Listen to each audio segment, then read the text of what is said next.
अस्सलाम वालेकुम। आज हम पार्ट 25 MCQs जो मोस्ट इम्पोर्टेंट हैं और कई दफ़ा रिपीट हो चुके हैं, आज हम उनको डिस्कस करेंगे। ये वाले PPSC, FPSC, NTS और जो भी यूनिवर्सिटी के टेस्ट होते हैं, ये वाले MCQs उनमें कई दफ़ा रिपीट हुए हैं और ये मैंने मुख्तलिफ़ जगह से इनको सेलेक्ट किया है। तो सबसे पहले इस चैनल को आप सब्सक्राइब कर दें और वीडियो को लाइक कर दें ताकि इसके ये पार्ट 2 है। मज़ीद पार्ट इसके जिस जैसे जैसे इम्पोर्टेंट मिलते जाएंगे मैं आपके साथ शेयर करता जाऊंगा। तो MCQ स्टार्ट करते हैं। The direct conversion of solids into vapour is called. जो वेपर्स हैं सॉलिड के, वो सॉलिड जो है वो डायरेक्ट वेपर्स में जो तब्दील होता है उसे हम सब्लिमेशन कहते हैं। Without suction pump filtration is. Suction pump के बगैर जो फिल्ट्रेशन है उसे हम वो क्या होती है, वो बहुत स्लो प्रोसेस होता है। ये दोनों MCQs बहुत ज़्यादा इम्पोर्टेंट हैं और कई दफ़ा पेपर में पूछे गए हैं, ख़ास तौर पे यूनिवर्सिटी के और NTS टेस्ट में, क्योंकि ये जनरल टाइप के क्वेश्चन होते हैं और ये बार बार वो एग्ज़ामिनर जो है वो इन्हीं क्वेश्चन को पूछ रहा होता है, तो आपने इनको गौर से देखना है। इसके बाद अगला जो इम्पोर्टेंट बात है वो ये है कि आपने इनको एक दफ़ा देखना नहीं, आपने इनको 2 से 3 दफ़ा बार बार रिपीट करना है ताकि आप इनको अच्छी तरह कर सकें। इसके बाद है a process controlled by the distributive law. जो डिस्ट्रीब्यूटिव लॉ के ज़रिए कौन से प्रोसेस को कंट्रोल किया जाता है, क्रिस्टलाइजेशन, सब्लिमेशन, सॉल्वेंट एक्सट्रैक्शन या फिल्ट्रेशन। तो इसका आंसर है सॉल्वेंट एक्सट्रैक्शन। अगला MCQ, the safe and the most reliable method of drawing the crystal. बहुत ज़्यादा सादा और आसान मेथड कौन सा है क्रिस्टल को ड्राई करने के लिए? Filter pump, vacuum desiccator, oven या नन ऑफ दिस। तो इसका जो करेक्ट ऑप्शन है वो है vacuum desiccator. Vacuum desiccator is the correct option. Silica gel and alumina are used as. ये सिलिका जेल और एलुमिना कहाँ यूज़ होते हैं? ये स्टेशनरी फेज़ में यूज़ होते हैं। आपने इन MCQ को गौर से करना है क्योंकि ये बार बार पेपर में रिपीट हुए हैं।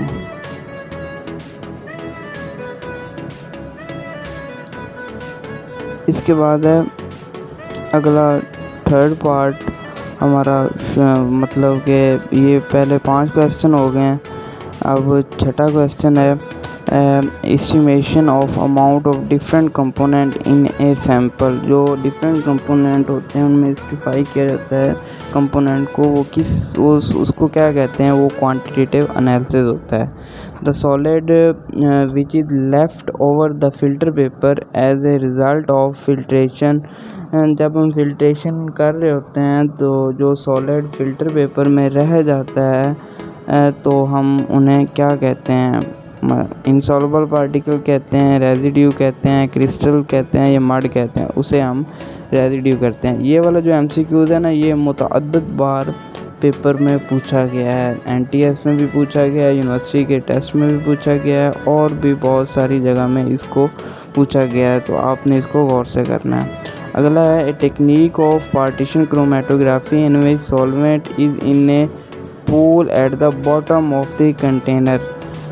तो ये होती है असेंडिंग क्रोमेटोग्राफी। वो कौन सा होता है जिसमें जो पोल है वो बॉटम में होता है, कंटेनर में डिप होता है, तो वो असेंडिंग क्रोमेटोग्राफी है। The branch of chemistry that deal with the complete qualitative and quantitative analysis of a substance. Qualitative और क्वांटिटेटिव जो सब्सटेंस का एनालिसिस है ये कौन सी ब्रांच में किया जाता है? वो एनालिटिकल केमिस्ट्री है और आजकल इस ब्रांच का बहुत ज़्यादा स्कोप है एनालिटिकल केमिस्ट्री, क्योंकि जितनी भी टेक्निक्स हैं, जितनी भी सेपरेशन टेक्निक्स हैं, वो सारी उन सब की स्टडी एनालिटिकल केमिस्ट्री में होती है और इनका काफ़ी ज़्यादा स्कोप है।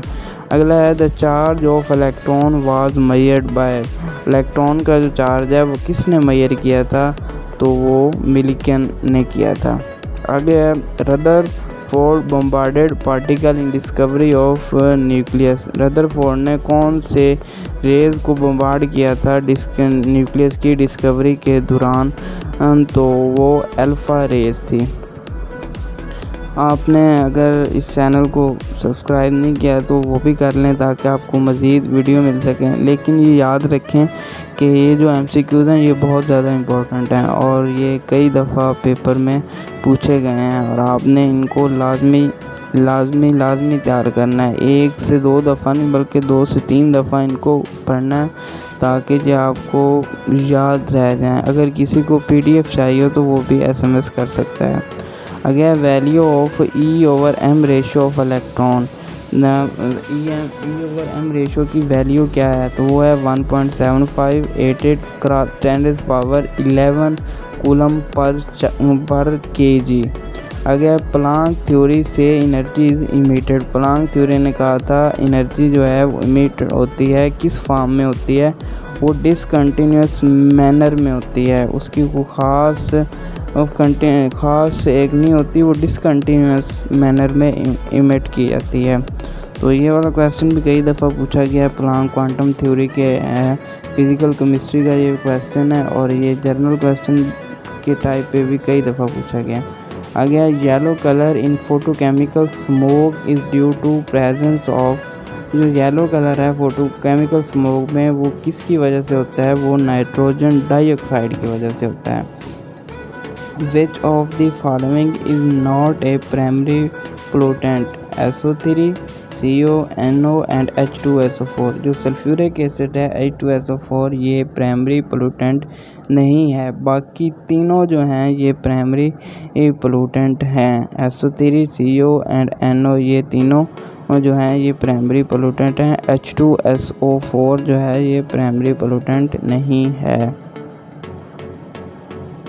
आपने इन MCQs को गौर से करना है ताकि आपको ये सब याद रहें। उसके बाद है the geometry of simple molecule having sp3 hybrid orbital. अब उसने पूछा है कि जो sp3 हाइब्रिड ऑर्बिटल हैं उनकी ज्योमेट्री क्या होती है? तो उनकी ज्योमेट्री जो होती है वो टेट्राहेड्रल होती है। ये ज्योमेट्रीज आपने लाजमी याद रखनी है। sp3 की कई दफ़ा पूछी जाती है। sp3 की ज्योमेट्री जो है टेट्राहेड्रल है। Pi bond are produce by overlapping of. Pi bond कब बनते हैं? पाई बॉन्ड जब अनहाइब्रिड ऑर्बिटल आपस में मिलते हैं तो पाई बॉन्ड बनते हैं। उसके बाद है molecular orbital which have high energy than atomic orbital is called anti bonding molecular orbital. Molecular orbital जिनकी एनर्जी हायर होती है एटॉमिक ऑर्बिटल से उनको क्या कहते हैं? उनको हम एंटी बॉन्डिंग मॉलिक्यूलर ऑर्बिटल कहते हैं। ये तीनों MCQs बहुत ज़्यादा इंपॉर्टेंट है। इसमें पहले वाला ज्योमेट्री वाला और आखिरी मॉलिक्यूलर ऑर्बिटल वाला ये तो बहुत ज़्यादा ही इम्पोर्टेंट है और कई दफ़ा इन MCQs को पूछा गया है और ये आपने गौर से करने हैं और बार बार इनको पढ़ना है ताकि ये आपको याद रहें। अगर किसी को PDF चाहिए हो तो वो कमेंट्स बॉक्स में SMS कर सकता है। आगे when the value of Kc is very small then product concentration is maximum. जब Kc की वैल्यू स्मॉल होती है तब जो प्रोडक्ट की कंसंट्रेशन है वो मैक्सिमम होती है। आपने ये बात पॉइंट याद रखना है। इसके बाद है idea of pH and pOH was put forward bye. Idea है pH और pOH का किसने पुट फॉरवर्ड किया था? तो वो सॉरीसन ने किया था। तो जो पहला MCQ है Kc इज़ वेरी स्मॉल, ये वाला बहुत ज़्यादा इम्पोर्टेंट है। ये केमिकल इक्विलिब्रियम वाले चैप्टर से लिया गया है और ये कई दफ़ा इस MCQs को पूछा गया है और आपने इस MCQs को गौर से करना है। इसके बाद है केमिकल इक्विलिब्रियम स्टेट इज़। जो केमिकल इक्विलिब्रियम स्टेट है वो क्या है? डायनामिक स्टेट है, स्टैटिक स्टेट है, फ्री स्टैटिक है या यूनिडायरेक्शनल है? तो वो डायनामिक स्टेट है। अब अगला क्वेश्चन है at start of reaction the concentration of the reactant is dash. जब रिएक्शन स्टार्ट किया जाता है तो वो कंसंट्रेशन ऑफ द रिएक्टेंट क्या होती है? जब जाहिर सी बात है जब किसी चीज़ को शुरू करते हैं तो वो ज़्यादा ही होती है। At the start rate of reaction concentration of the reactant is high. In gases Kc is replace, जब गैसेज लिया जाता है तो Kc ये जो कांस्टेंट है इसको किस में चेंज किया जाता है, तो उसको Kp में चेंज कर दिया जाता है। इस बात को आपने याद रखना है। जो ये दूसरा क्वेश्चन है, the start of reaction the concentration of reactant is high, ये बहुत ही इंपॉर्टेंट क्वेश्चन है और ये कई दफ़ा पूछा गया है। आपने इन MCQs को गौर से करना है। मैं दोबारा यही बात कर रहा हूँ कि इनको गौर से करना है क्योंकि ये बहुत ज़्यादा इम्पोर्टेंट हैं और कई दफ़ा इनको पेपर में पूछा गया है। अगला unpaired electron in a molecule give dash character. Unpair molecule जहाँ पाए जाएँ तो वो क्या करैक्टर देते हैं, तो वो पैरामैग्नेटिक देते हैं। अगर पेयर फॉर्म में होंगे तो वो डायमैग्नेटिज्म देंगे। ठीक है, आगे है product of charge and distance is called. अब ये MCQ जो है ये आपने खुद सर्च करना है और इसका आंसर जो है आपने कमेंट्स बॉक्स में देना है। आगे sp3 हाइब्रिडाइजेशन। sp3 हाइब्रिडाइजेशन क्या है? sp हाइब्रिडाइजेशन में 1s होता है और 3p ऑर्बिटल जब मिलते हैं तो sp3 बनता है। sp3 हाइब्रिडाइजेशन बनती है।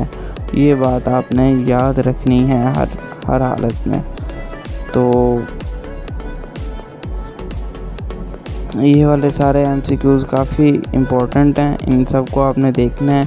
और मैं मज़ीद 25 MCQ सर्च करके जो बहुत ज़्यादा इम्पोर्टेंट हैं और कई दफ़ा पेपर में पूछे गए हैं वो आप लोगों के साथ शेयर करूँगा। तो आपने पार्ट 1 जो था उसको भी गौर से देखना है और ये पार्ट 2 है, इसको भी गौर से देखना है। शुक्रिया आप सबका।